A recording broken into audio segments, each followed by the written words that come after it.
लाड़काने शहर के अंदर मंच कचहरी पाकिस्तान विलेज क्लब की तरफ हली रही है। इन प्रोग्राम में मौजूद है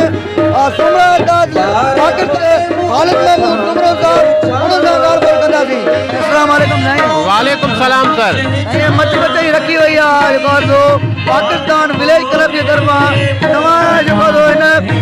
मंच कचहरी के बारे में चवण चाहिए सकाफत के बारे में। बिस्मिल्लाहिर्रहमानिर्रहीम। सब का पहिरियां तो मां तव्हांजो तमामु घणो जूंगार चैनल वारनि जो थोराईंदो आहियां ऐं दिलि जे गहराई सां मां शुक्रिया अदा कयां थो। दोस्त इन मंच कचहरीअ जो जेको मक़सदु आहे उहो इहो आहे त असीं हिकिड़ो मैसेज पूरी सिंध वासियुनि खे ॾियणु था चाहियूं, छाकाणि त असीं पंहिंजी सकाफ़त खे पंहिंजे तहज़ीब खे विसारे चुका आहियूं। असीं चाहियूं था त जेका असांजी 5000 साल पुराणी तहज़ीब आहे उनखे असीं उजागर कयूं ऐं उनखां अलावा असीं सिंध धरती ऐं सिंधी माण्हुनि खे इहो बि मैसेज ॾियणु था चाहियूं त हीउ जेको दौरु आहे उहो गॾु थियण जो दौरु आहे, उहो मोहबत जो दौरु आहे ऐं प्यार जो दौरु आहे।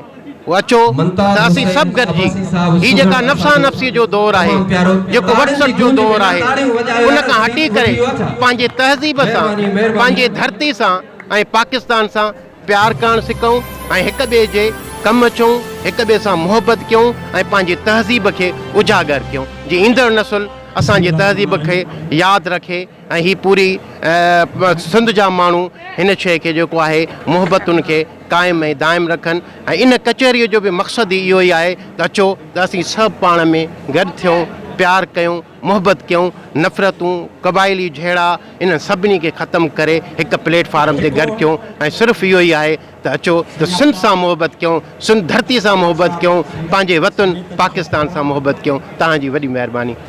नाज़रीन तव्हां लाड़काणे में जेको आहे कालम सुमरो जेके सदर आहिनि सुमरा तर पाकिस्तान जा उन जूं ॻाल्हियूं ॿुधियूं, उनजो इहो पिणु चवणु आहे त सिंध सकाफ़त असांजी 5000 साल पुराणी आहे ऐं असीं पंहिंजी सकाफ़त खे उजागर करण जे करे अहिड़ा जेको आहे सकाफ़ती मेला मचाईंदा रहंदासीं।